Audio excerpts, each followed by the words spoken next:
Hello everyone, extra knowledge में आपका स्वागत है। यहाँ पर आपको UP TET, C TET, super TET, UGC NET, JRF और अन्य सभी प्रतियोगी परीक्षाओं से संबंधित प्रैक्टिस सेट मिलेंगे।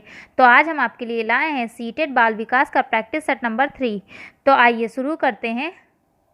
क्वेश्चन नंबर 1, अपने शिष्य के प्रति संवेगात्मक विकास के लिए अध्यापक को चाहिए कि ऑप्शन ए, वह माता पिता का स्थान हड़पने की कोशिश न करे। ऑप्शन बी, अपने शिष्य के प्रति प्रेम तथा स्नेह विकसित करे। ऑप्शन सी, वह अपने शिष्य के शरारतों के प्रति भी प्रेम का रवैया अपनाए। या ऑप्शन डी, अपने कुछ चुनिंदा शिष्यों के प्रति पक्षपातपूर्ण व्यवहार करें।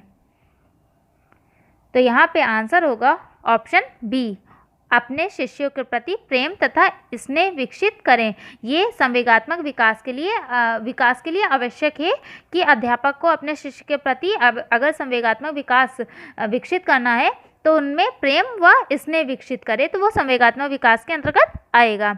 और अगर फ्रेंड्स आप लोगों को इसकी पीडीएफ चाहिए तो आप हमारे टेलीग्राम चैनल को ज्वाइन कर सकते हैं, जिसका लिंक डिस्क्रिप्शन बॉक्स में दे दिया जाएगा। आइए अब जानते हैं संवेग क्या होते हैं।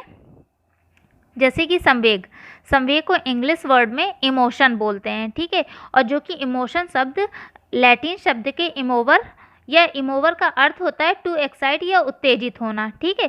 तो संवेग एक भावात्मक स्थिति है, जैसे कि क्रोध हो गया, भय हो गया, चिंता, खुशी, ये सब जो चीज़ें होती हैं वो हमारा संवेग कहलाती हैं, या भावनात्मक स्थिति होती है या उत्तेजना होती है, ठीक है। उसी तरह संवेग को अगर परिभाषा के रूप में देखेंगे तो मैकडूगल के अनुसार संवेग मूल प्रवृत्तियों का केंद्रीय अपरिवर्तनशील तथा आवश्यक पहलू है। वहीं वुडवर्थ के अनुसार संवेग की अगर परिभाषा की बात की जाएगी तो संवेग किसी प्राणी की हलचल पूर्ण अवस्था है, ठीक है। तो अगर इन परिभाषाओं के आधार पर जाना जाए कि संवेग होता क्या है, तो जो संवेग है ये एक जटिल मानसिक अवस्था है जिसमें शारीरिक व मानसिक पक्षों का समावेश होता है। दूसरी बात की जाएगी तो किसी व्यक्ति, वस्तु एवं स्थिति के संबंध में सुख दुख की अनुभूति कम या अधिक मात्रा में होती है। वहीं तीसरी बात की जाएगी तो संवेग की अवस्था में आंगिक प्रक्रियाओं जैसे कि नाड़ी, श्वसन ग्रंथियों का विस्तारित उद्दीपन होता है। जैसे कि आपको क्रोध आएगा तो आपकी हार्ट बीट बढ़ जाएगी, तो मतलब इन सब चीज़ों का उद्दीपन होना ही संवेग की अवस्था होती है। और चौथा, व्यक्ति की चिंतन एक तर्क से क्षीण हो जाती है। मतलब अगर क्रोध आता है तो तर्क शक्ति जो होती है या चिंतन की जो अवस्था होती है वो हमारी क्षीण हो जाती है। या खुशी में भी हम कई ऐसे कार्य कर देते हैं जो नहीं करना चाहिए। तो यही बात किया गया है कि संवेग जब आता है या फिर हमारी जो अवस्था होती है उत्तेजना की, तो उसमें हमारी चिंतन व तर्क शक्ति क्षीण हो जाती है। वहीं पांचवी बात की गई, व्यक्ति आवेगिक बल का अनुभव करता है। तो ये हो गया आपका संवेग क्या होता है, ठीक है। संवेग में क्या क्या अवस्थाएं होती हैं। आइए बढ़ते हैं क्वेश्चन नंबर 2 की तरफ। क्वेश्चन नंबर 2, कोहलबर्ग के अनुसार सही और गलत प्रश्न के बारे में निर्णय लेने में शामिल चिंतन प्रक्रिया को कहा जाता है। ऑप्शन ए, सहयोग की नैतिकता। ऑप्शन बी, नैतिक तर्कणा। ऑप्शन सी, नैतिक यथार्थवाद। या ऑप्शन डी, नैतिक दुविधा। तो यहाँ पे आंसर होगा ऑप्शन बी, नैतिक तर्कणा, जो कि कोहलबर्ग के अनुसार सही और गलत प्रश्न के बारे में निर्णय लेने की शामिल चिंतन की प्रक्रिया को कहा जाता है। आइए जानते हैं कोहलबर्ग के नैतिक चिंतन की प्रक्रिया में कौन कौन सी अवस्थाएं बताई हैं। जैसे कि कोहलबर्ग ने साक्षात्कार द्वारा दिए गए उत्तरों के आधार पर नैतिक चिंतन की 3 अवस्थाएं बताई हैं, जिनके 2-2 चरण में विभाजित किया है। कि पहली अवस्था होती है रूढ़िपूर्ण अवस्था में चिंतन। यह नैतिक चिंतन का सबसे निचला चरण होता है और इस चरण में क्या सही है और क्या गलत है का बोध होता है तथा इसमें बाहर से मिलने वाली सजा या उपहार का प्रभाव पड़ता है रूढ़िपूर्ण अवस्था में, ठीक है। तो इसको 2 चरणों में बांटा है, जिसमें पहला चरण बाहरी सत्ता पर आधारित मतलब नैतिकता इस रूढ़िपूर्ण अवस्था का पहला चरण है। यहाँ नैतिक सोच सजा से बंधी होती है, मतलब अगर हम ऐसा नहीं करेंगे तो हमें सजा मिलेगी। इस अवस्था में विकास होता है, जैसे बच्चे यह मानते हैं कि उन्हें बड़ों की बात माननी चाहिए, नहीं तो उन्हें दंडित किया जाएगा। तो ये बाहरी सत्ता पर आधारित होता है। दूसरा इसमें जो चरण दिया गया है वो व्यक्ति केंद्रित एक दूसरे के हित साधने पर आधारित चिंतन होता है, ठीक है। तो इसमें 2 चरण। वहीं दूसरा जो अवस्था की बात की गई है वो रूढ़िगत चिंतन, जो कि 10 से 13 वर्ष तक के बच्चों में देखा जाता है। या कोहलबर्ग के नैतिक विकास के सिद्धांत की दूसरी अवस्था होती है। इस अवस्था में लोग एक पूर्व निर्धारित सोच से चीज़ों को देखते हैं, जैसे देखा गया है कि अक्सर बच्चों का व्यवहार उनके माँ बाप या किसी बड़े व्यक्ति द्वारा बनाए गए नियमों पे आधारित होता है। और जो इसमें इन्होंने 2 चरणों में विभाजित किया है, वो एक बताया अच्छे आपसी व्यवहार व संबंधों पे आधारित नैतिक चिंतन होता है, मतलब जैसा वो व्यवहार देखते हैं, घर में जैसा व्यवहार देखेंगे माता पिता का, वो वैसा ही व्यवहार करते हैं, ठीक है। और इसमें जो दूसरा चरण बताया गया वो सामाजिक व्यवस्था बनाए रखने पर आधारित नैतिक चिंतन। सामाजिक व्यवस्था मतलब समाज का भी वातावरण के आधार पे वो उनमें नैतिक विकास होता है बच्चों में।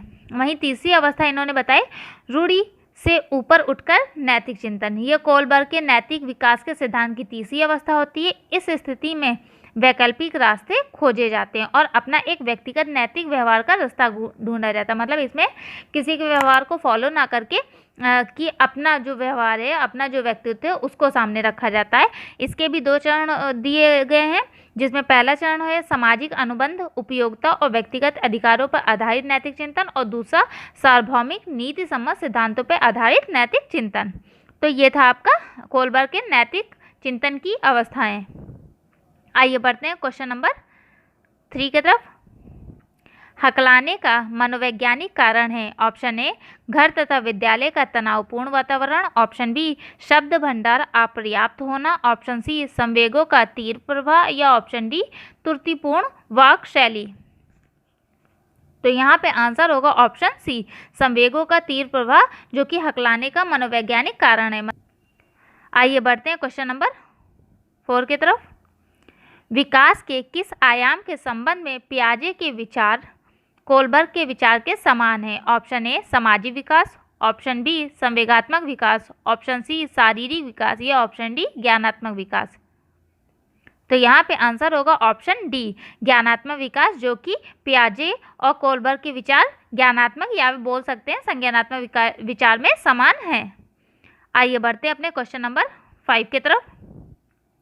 निम्नलिखित में से कौन सा विकास का सिद्धांत नहीं है? ऑप्शन ए निश्चित प्रतिमान का सिद्धांत, ऑप्शन बी विशिष्ट सामान्य अनुक्रियाओं की ओर बढ़ने का सिद्धांत, ऑप्शन सी समन्वय का सिद्धांत, या ऑप्शन डी निरंतरता का सिद्धांत। तो यहाँ पे आंसर होगा ऑप्शन बी विशिष्ट से सामान्य अनुक्रियाओं की ओर बढ़ने का सिद्धांत। ये विकास का सिद्धांत नहीं है। हाँ, लेकिन ये हो सकता है कि सामान्य से विशिष्ट की ओर बढ़ना, तो ये विकास का सिद्धांत हो सकता है, लेकिन विकास विशिष्ट से सामान्य की ओर बढ़ने का सिद्धांत ये गलत है। आइए जानते हैं विकास के सिद्धांतों के बारे में।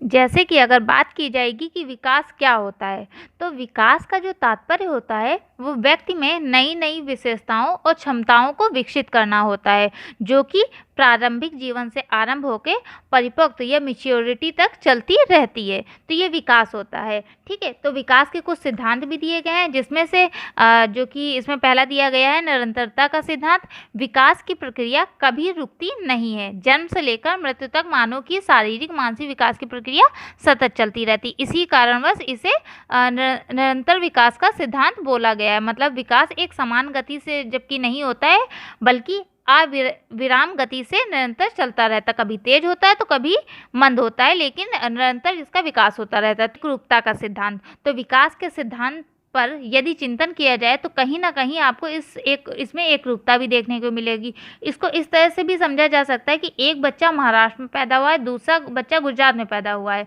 अब उसमें कोई मराठी बोला, कोई गुजराती बोला, लेकिन अगर जहाँ बात की जाएगी विकास में, तो उसमें एकरूपता होगी। अर्थात हर बालक का शारीरिक विकास की शुरुआत मस्तिष्क से शुरू होती है, और लेकिन हाँ, इसमें भी विकास की प्रक्रिया कभी स्लो होगी तो कभी तेज होगी, लेकिन इसकी क्रम में सदैव एकरूपता पाई जाती है। वहीं तीसरा सिद्धांत है विकास का सामान्य प्रतिमान का सिद्धांत। इस सिद्धांत के अनुसार मानव जाति के शिशुओं के विकास का प्रतिमान एक ही है, अर्थात उनके विकास में किसी प्रकार का अंतर नहीं होता है। तो ये बात की गई। वहीं व्यक्तित्व भिन्नता का सिद्धांत, और फिर जो कि है वंशाक्रम और वातावरण के प्रभाव का सिद्धांत। इसमें अगर बात की जाएगी तो बालक का विकास वंशाक्रम वातावरण की अंतःक्रिया के कारण होता है। अर्थात जैसा उसका जीवन के प्रारंभिक वर्षों में अगर दूषित वातावरण है तो गंभीर रोग जन्मजात कुंठित या निर्बल बच्चा पैदा होगा, लेकिन अगर उसका वातावरण अच्छा है तो उस हिसाब से उसे तो मतलब वंशानुक्रम और वातावरण दोनों का प्रभाव पड़ेगा।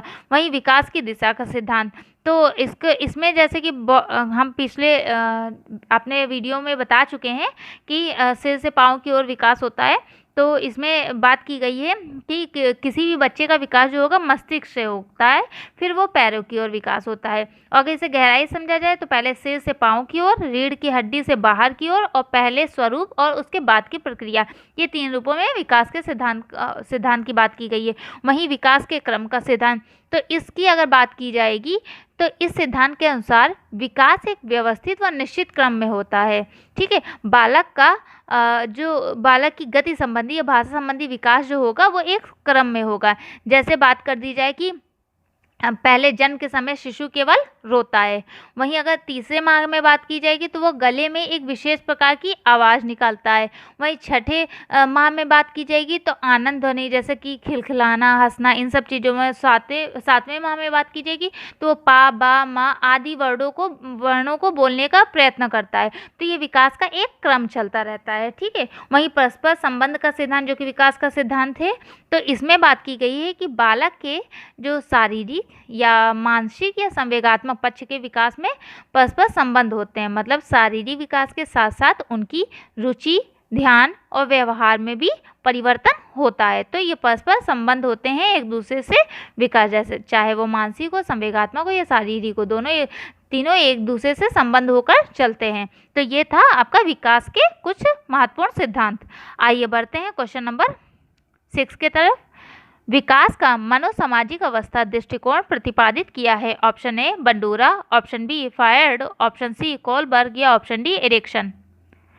तो यहाँ पे आंसर होगा ऑप्शन डी इरेक्शन, जो कि विकास का मनोसामाजिक अवस्था का दृष्टिकोण विकसित किया है। आइए जानते हैं विकास का मनोसामाजिक दृष्टिकोण जो कि एरिक्सन ने दिया है, इसमें क्या बात की गई है। एरिक्सन ने अपनी प्रसिद्ध पुस्तक चाइल्डहुड एंड सोसाइटी 1963 में मनोसामाजिक अहम विकास की 8 अवस्थाएं बताई हैं। एरिक्सन के अनुसार विकास की प्रत्येक अवस्था में होने वाला एक आदर्श समय है। प्रत्येक अवस्था क्रमशः एक के बाद एक आती है और व्यक्तिगत क्रमशः विकसित होता है। उनके अनुसार व्यक्तित्व का यह विकास जैविक परिपक्वता और सामाजिक तथा ऐतिहासिक बलों में अंतर्क्रिया के प्रमाण स्वरूप होता है। मनोसामाजिक विकास की प्रत्येक अवस्था में 3 आर हैं। तो ये एरिक्सन ने बताया है कि जो इनका मनोसामाजिक विकास की अवस्था होती है इसमें इन्होंने 3 आर बताए हैं। जो इन्होंने पहला आर बताया है उसमें रिचुअलाइजेशन मतलब कर्मकांडता, दूसरा रिचुअल या कर्मकांड और तीसरा रिचुअलिज्म या कर्मकांडवाद। ठीक है, तो इसको समझते हैं। जैसे कि कर्मकांडता या रिचुअलाइजेशन, एरिक्सन के अनुसार कर्मकांडता का अर्थ है समाज के व्यक्तित्व के साथ सांस्कृतिक रूप से स्वीकार किए गए तरीकों से व्यवहार या अंतःक्रिया करना। ठीक है, तो जो सांस्कृतिक व्यक्तियों के साथ जो सांस्कृतिक रूप से स्वीकार किए गए हैं उन तरीकों को व्यवहार में अंतःक्रिया करना कर्मकांडता कहलाता है। वही कर्मकांड जो होता है इसमें वयस्क लोगों के समूह द्वारा आवर्ती स्वरूप की मुख्य घटनाओं को देखने में लिए गए कार्य वो कर्मकांड कहलाएंगे। वही कर्मकांडवाद जो होगा वो कर्मकांडता में जो विकार उत्पन्न होता है उसे एरिक्सन ने कर्मकांडवाद का नाम दिया गया है। इसमें प्राणी स्वयं अपने ऊपर ध्यान केंद्रित करता है। ठीक है, तो ये 3 इन्होंने आर बताए हैं एरिक्सन ने अपने मनोसामाजिक विकास के सिद्धांत में।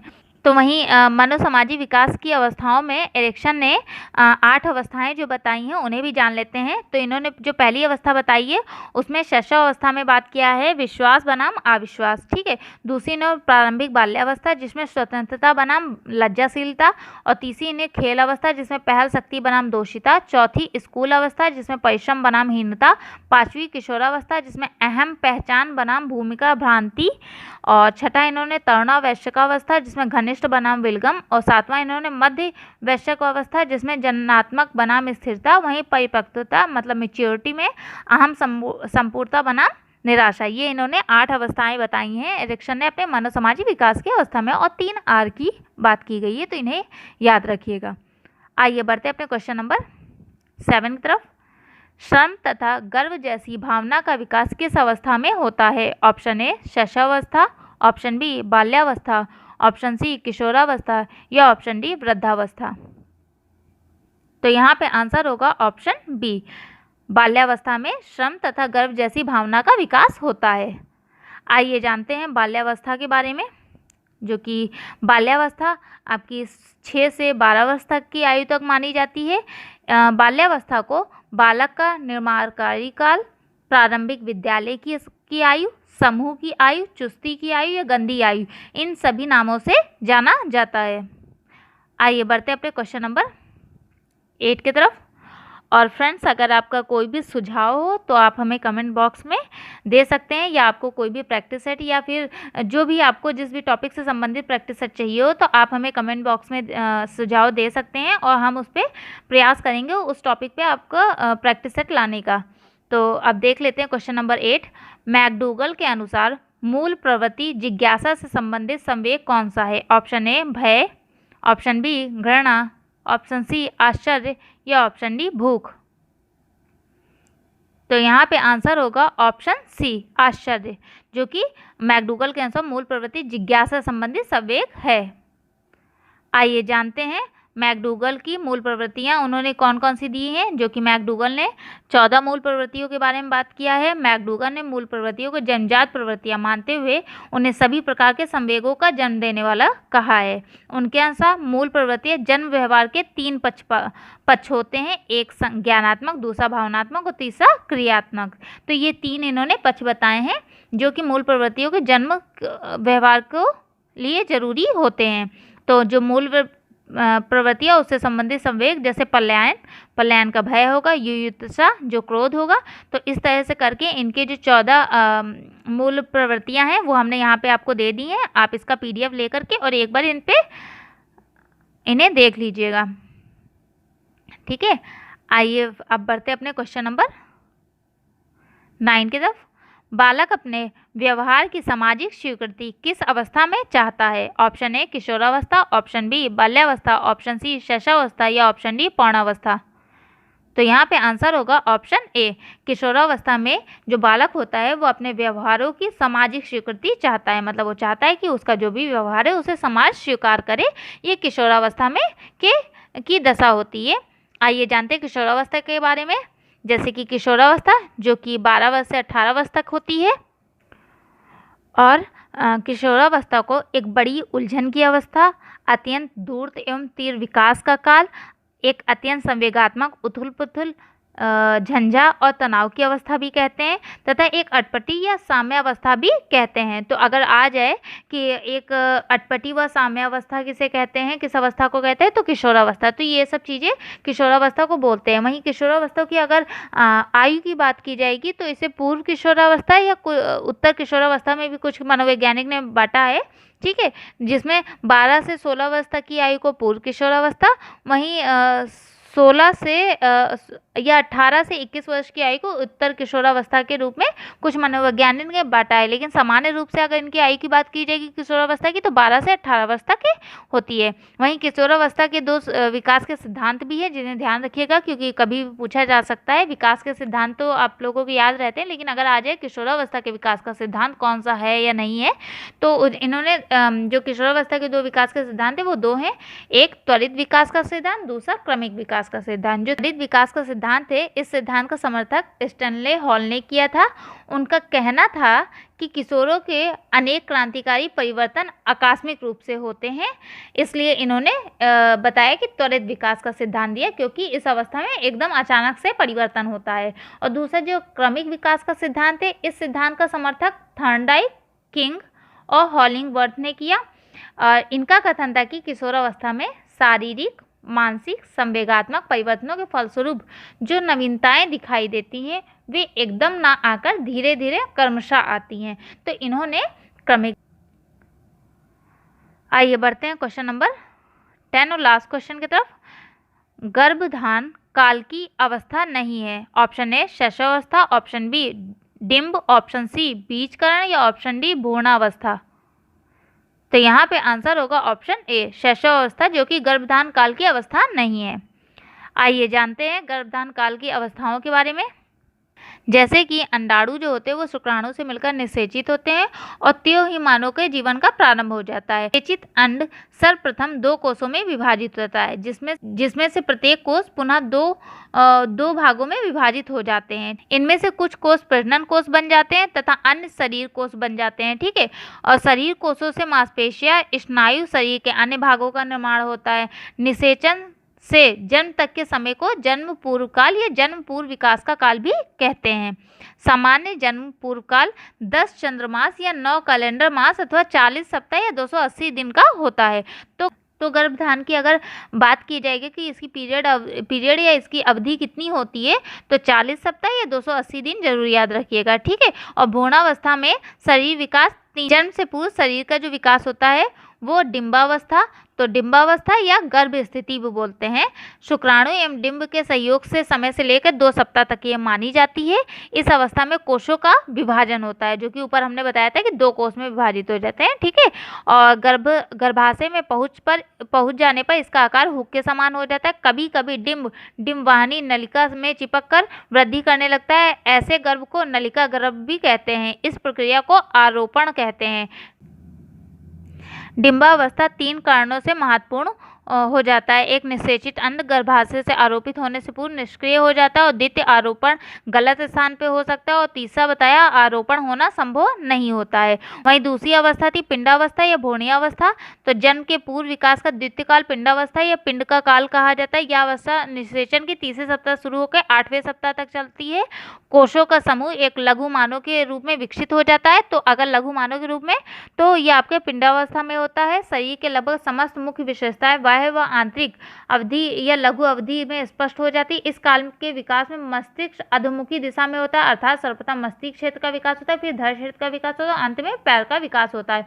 और जो तीसरी अवस्था भ्रूणावस्था है, इस समय गर्भ तिथि के दूसरे मास से लेकर बालक के जन्म तक के 10वें चंद्रमास या 9वें कैलेंडर मास तक रहती है, तथा 8वें महीने में इसकी लंबाई 10 इंच व भार 4 से 5 पौंड और जन्म के समय गर्भाशय भ्रूण की लंबाई 20 इंच तथा भार 7 से 7.5 पौंड हो जाता है, ठीक है। तो यहाँ पे भ्रूणावस्था के अवस्था में कितना सिर धड़ पैर का विकास होता है, तो इसे आप देख लीजिएगा, ठीक है। और भ्रूणावस्था को 4 दृष्टियों से महत्वपूर्ण माना जाता है। 1, गर्भधारण के उपरांत 5 माह तक गर्भपात की संभावना बनी रहती। 2, माता के गर्भ में बालक को मिल रहे वातावरण के प्रतिकूल परिस्थितियों में भ्रूण के विकास को प्रभावित कर सकता है। तीसरा, अपरिपक्व प्रसव हो सकता है। और चौथा, प्रसव की सरलता व जटिलता सदैव ही जन्म पूर्व परिस्थितियों से प्रभावित होती है। ये भ्रूणावस्था की 4 महत्वपूर्ण दृष्टि से भ्रूणावस्था को महत्वपूर्ण माना जाता है। आई होप आपको हमारे द्वारा लाए हुए क्वेश्चंस और उसकी व्याख्या पसंद आ रही होगी। प्लीज़ लाइक करें, सब्सक्राइब करें, शेयर करें। Thank you for watching my channel.